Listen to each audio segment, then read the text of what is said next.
Hello world, it's Austin. Welcome to Transgender and Christian. This week I've got a special guest on the channel. This is Bryan. Hey! Bryan is one part of the queer theology team along with Shay Kearns. Tell me a little bit more about what you do. Yeah, so I'm one half of queer theology. I'm also one half of Legalized Trans with a different friend, and I've been doing faith-based LGBT activism for the past 8 years, and I've been making YouTube videos on and off for the past few years, and I'm on an on-again phase right now, because I'm making videos every week right now, so... Yay! So go check out his channel. Thank you, yeah, we'll put links. So what we're going to do today is something a little bit different. I stole a couple of questions from the gender tag, which was started by Ashley Wild. So I've got 3 questions about gender that we're going to answer, and then 3 questions about sexuality that we're going to answer, and then 3 questions about faith that we're going to answer. It's going to be good! It's going to be great! So the first question is, how do you identify your gender, and what does that definition mean to you? I identify myself as male. I'm male. I was assigned male at birth, so I'm cisgender male. I'm not particularly attached to being male, but I'm not quite sure if I'm disattached enough to consider myself anything else, and so for right now it's just male. Male. Yep. Sweet. Yeah, as a person who identifies as a trans guy, sometimes it feels as simple as being like, I'm male, and other times it feels like I want to add a qualifier to that, especially if I'm in a queer space, because I can be sometimes read as not trans, and I can be sometimes read as straight because I have a girlfriend, so sometimes I want to put that in there and just be like, I'm a trans guy! I'm queer! I'm queer! Let me in! What are your pronouns, and if they're important, why are they important to you? Good question. My pronouns are he, him, and his, and or they, them, and their. I know sometimes when we do, what are your pronouns? Cis people will be like, you can call me whatever you want! And then, people end up calling them, pronouns that align with the gender that they're presenting as and identify with, and so I try to be intentional about saying what they are and being clear and not sort of be giving into that privilege of taking it for granted people will call me what I want to be called. Yeah, it's it's one of those things where pronouns are super important for people that have had to spend their whole life thinking about them. Yeah, totally. And for people that haven't spent that time or haven't felt how sort of emotionally tangly it is to be misgendered, people are kind of like, well, who cares what pronouns you use? But yeah, I think it's really cool to have cisgender folks realize that this is an issue for some people, and therefore I'm gonna think a little bit more about how I identify, so I appreciate that. Just trying to be a decent human. No big deal. Yeah. So yeah, for me, my pronouns are he, him, and his, and they're important to me because they, when people use the pronouns, when people use my pronouns, it sort of, it gives me a sense that they care about who I am and that they care about how I feel. So it's really nice when people use those, and I appreciate it. How do you intentionally express your gender identity? Through clothing and hair and whatever else? Oh my goodness. So I've been thinking about this a lot recently. I'll try to keep it very short. But I've been super interested in the ways in which identity in general and gender in particular are sort of perceived, performed, constructed. In gay male culture, there's a lot of sort of masculinity as a thing. So I've been lifting weights and exercising recently, which makes me feel good in my spirit. Mm-hmm. But also then I become stronger and might have more defined muscles and sort of these sort of traditionally masculine things. Mm-hmm. And sort of owning that, but also playing with it and subverting it. And I've been I got my ears pierced when I was in Texas with Reconciling Ministries Network, so I'm not in it right now, but and I've been painting my nails sometimes and really sort of embracing these things that I've always wanted to do, but felt you can't do that because those are girl things, right. Or people will perceive you to be gay, and sort of embracing those feminine things in me in me as well. And so that's been really exciting to sort of be I lift weights and I run and I do triathlons, and also I love musical theater and I paint my nails. Yeah, it's great. And that's all Bryan. Yeah, and there's nothing, the only reason that we consider some of those things to be stereotypically feminine or stereotypically masculine, that's completely culturally created. It's there's no reason for that to be that way. So yeah, when I think about how I express my gender, learned masculinity is really fascinating to me. Especially when it comes to things that I haven't had to think about before. Now I have to shave, which is weird because I've never had to do that before in my life, but if I don't, I get all scruffy and gross. So things facial hair are things that like I've never had to really think about or deal with, but like that's a huge thing like for men. You know, there's like the big beards that are very like I'm manly. I know. I have like basically no facial. Yeah. And then there are like the people that are like really fastidious about like having like really well groomed facial hair, and that says something about them too. So like it's a whole world that I'm just now kind of realizing exists. It's fascinating. So the next part of the question tag section here that we have is about sexuality. So they're sort of like the same type of questions, but around sexuality instead of gender. So how do you identify your sexuality, and what does that definition mean to you? Ooh, so I just I know this is exciting for you. I just recently posted a video about being bisexual, and I link in the description. Link in the description, so I've said queer for a while, and I was like realizing that people, when they heard that, just assumed that meant I was like a political or a radical sort of gay person, and that even people who like intellectually knew that I was like attracted to like people of other genders than male were like forgot that in my day-to-day existence. And I felt myself like constantly reminding people. And I think especially I was like so moved by people sharing their story on YouTube, like Alile and Camille from Gay Rights and Connor Manning, and so like I felt like since I'm someone who makes YouTube videos, I wanted to make sure that was like out there as well. Yeah. Sort of like pay it forward. So I would say I'm like queer and bi together. Sweet. I like it. I like it. Welcome to the family. Thank you. It's good to be here. It's good to be here. Yeah, I also identify as bisexual. So the thing that when I was growing up, I identified or started identifying as pansexual because I thought that bisexual was very like, I don't know, it like played into that sort of binary, right? Where it's like that you are attracted to men and you are attracted to women, and that's kind of what I thought bisexuality was. Thanks to some wonderful people, like I had the same process. Like Eliel Cruz and like Diana Anderson and like some other really wonderful folks who are like, no, that's not necessarily what it means. So what bisexuality means to me is that I am attracted to people who share my gender identity and who identify as male, and I also am attracted to people who don't share that gender identity. Yeah. So it's kind of a little bit different. Like if homo is same and hetero is other, then like bi is like both same and other. Right. The second question, how much does gender factor into your attraction to people? So like what qualities do you look for in a person, and like how much does gender matter? Yeah, as I'm getting older, I'm really attracted to like good politics. Legit. And like the ability to communicate and like knowing your like body and desires and being able to like communicate that and own that is super sexy.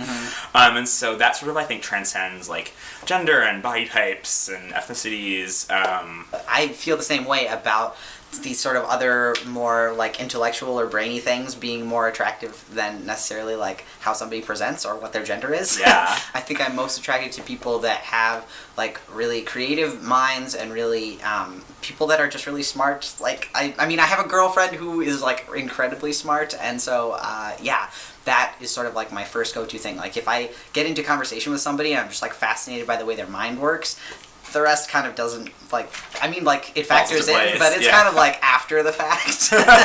How do you intentionally, so we talked about how you intentionally communicate your gender to others. How do you intentionally communicate your sexuality to others when you want them to know? Oh my goodness. Yeah, I think that's tough for me because I constantly feel like I have to, like, say things in order to, like, be seen as anything other than gay. So, like, either talking about exes in the past or, like, people present that I think are attractive. And I also find it challenging, like, when I'm talking to someone that I don't know, that I, like, perceive to be a woman, who I, like, perceive to maybe be, like, straight, like, who I'm interested in, and sort of, like, being unsure how much of myself to share, because, like, if you find out that I'm interested or have, like, experience with guys, will you be, like, less interested in me because of that? And so sometimes I like feel like I need to do the opposite of like share and then like guard my sexuality, which feels like gross and icky, and I don't like doing that. And so I'm trying to like we're not a good fit if I can't be honest with you about sort of all of me. Legit, yeah. As somebody who now passes, I mostly pass gender-wise as male, and I basically always pass as straight when I'm with my girlfriend. And so that sort of like desire to communicate like, but I'm queer is like, it's a weird thing to feel like you, or for me, like I feel like I need to put that out there like intentionally for people to pay attention to like know that's where I'm coming from. And sometimes it's not important, but sometimes it feels really important and like an integral part of your identity, you know, that you want people to understand.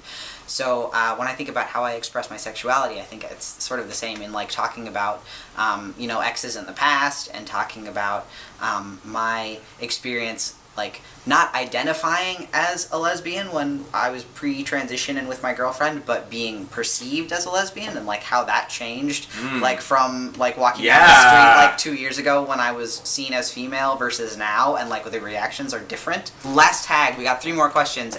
This is sort of all about faith. So we're gonna try to get. Our answers are so long. Hopefully this won't be a 12-minute video, but it might be. We'll find out. We apologize. All right. How do you identify your faith or your faith tradition, and what does that mean to you? I hate you so much. Asking all the hard questions. Sometimes people say like, you know that saying like, oh, I'm spiritual but not religious. Yes. I think that I'm like religious but not spiritual. I've heard somebody else say that. I don't remember who. And so I grew up Christian. I grew up evangelical Christian. And that is sort of like the narrative in the world in which I grew up, and that sort of like makes sense to me. And I can see like feminist theology and liberation theology and queer theology, and I'm like, oh my god, I like see this make sense in like understanding the world. Sometimes I feel like if I say I'm a Christian or I say that I like what is God, people think I'm meaning things that I don't actually mean, and so I'm sort of always like navigating. I'm putting something out there, but are people receiving that same thing? Yes. It's really tricky, especially when it comes to like God and Christianity. And it's the same thing with sexuality and gender too. It's like one of those things where you're like, I'm saying a word. Do you associate what I mean with that word? Yeah, like, totally. Are we speaking the same language? Like I say I'm queer. Do you know what that means? Like I say that I'm Christian, or like I'm not Christian, or I believe in God, or I don't believe in God. What does that mean? Yeah. For me, I identify as a Lutheran. So like within the sort of umbrella of Christianity, Lutheranism is the sort of denomination that I have grown up in since I was about 14. Prior to that, I was in evangelical and non-denominational churches. So, but yeah, I identify as Lutheran now, and that to me, as much as there are things about Lutheran history that I really don't like, and like theology that's part of that tradition that I'm like, no. As much as there is that, there are also things that I really love, and the main one being that Lutherans, having been started by the Reformation, we are called to always be reforming our faith, and so that to me is like a big deal. Is your faith something that you came to on your own, or did you learn it in some way? And if so, like where did you learn it? Yeah, so I grew up going to an evangelical Presbyterian church, and so it was sort of like taught to me, and I like was like in 6th grade, like, have you accepted Jesus yet? Like, you should do that. Get on it, you're gonna die someday, kid. And then, so like, in many ways it was sort of given to me, and then I like took a break from religion and Christianity in general in college and post-college, and then really sort of came back around to it. So I think that like, what I believe about like the world and like God's redemptive power in the world and the kingdom of God on heaven as it is on earth, like is very much sort of like self-taught or taught in community with other queer folks and folks of color and feminists and like people who are in recovery from alcohol and drug use, and sort of like, oh, I like this is the God that I can get behind, and so I feel like it's very much sort of something that I've come to on my own as an adult. Yeah, I kind of have a similar experience where I was like brought up in sort of evangelical, non-denominational faith traditions, and then as a teenager sort of walked away from that and was like, I feel some pull towards some kind of spirituality, but I don't really understand it, and I did a lot of sort of like searching and learning about different kinds of religious traditions, and then came back through the Lutheran church as a teenager and was like, hey, people always talk about like how you shouldn't like cherry pick things about religion, but like I think that's a great starting point to be like, okay, I kind of get this and I kind of believe this and this kind of makes sense, and eventually it all sort of like comes together as a picture. So like, you know, be nice to people that are just getting it a little bit at a time. Reclaim cherry picking. Yeah. I love it. So yeah, now I feel like I have like a much more sort of holistic view of like my faith and of Christianity in general, but I would not have that without, like you said, like all these people, people of color and queer folks and people that are talking about like feminist theology and liberation theology, like that all informs my faith. How do you intentionally communicate your faith to others? I don't. I don't want to talk about it. It's the worst. It's funny because like everyone who knew me growing up were like, oh, Bryan, he's like the super Christian, and I feel like now it's like not something that a lot of people know about me. I think what I try and do is sort of like make space for that sort of it to be complicated and complex and like really sort of like this is sort of what works for me and how I make sense of it, but like if it doesn't work for you, like I really truly 100% believe that like you're gonna be okay. Like you do you and find what works for you. And so I try and communicate it in a way that sort of like acknowledges the complexity and the baggage that comes along with organized religion. Yeah, definitely. I think it's one of those, it's again that thing about like I'm trying to communicate something and you maybe have a totally different idea about what those words mean or whatever, you know, and so like especially if you've been raised in a tradition that maybe isn't that friendly to people like you, whatever that means, right? So like people will ask you questions and they like mean them in like a totally loving way. Like I had somebody the other day ask me like, what's your prayer life like? And my immediate reaction was like, no, this is a terrible judgy thing. Like I don't want that. But that's not how they meant it, right? So like they just wanted to know like how my faith life is, and like that's okay. So yeah, in terms of how I communicate my faith, I think a lot of it has to do with communicating it through my own story and like the story of like coming to understand my gender identity and being able to say like it was because of my faith and because of like God's work in my life that I was able to become more myself. And when sort of filtered that way through like my own story, my personal story, I think it's a lot less scary for folks that maybe are a little bit like religion is scary and dangerous and bad, you know. So when we can sort of filter it through our own stories, I think sometimes that helps a little bit. Yeah, for sure. Yeah. There's our tag. It's huge and long. Sorry. We did it. We tried. So yeah, thanks for watching and listening, everybody. If you have questions for me or Bryan, you can stick them down in the comments below. You can get at both of us on Twitter. I'm Austin Lionheart on Twitter, and you are? I'm at BGM, BEGEEM. Perfect. We'll put links to all that down below. So we're also going to go film a video on Bryan's channel, and it's going to be really funny and great. And so you should definitely go check that out. You should definitely check it out. Yeah. What's your handle, username? It's /creative production. Awesome. So we'll put that down in the link below as well, but just so you have that. So yeah, go check that out, and we'll see you back here next week. All right, everybody. Peace.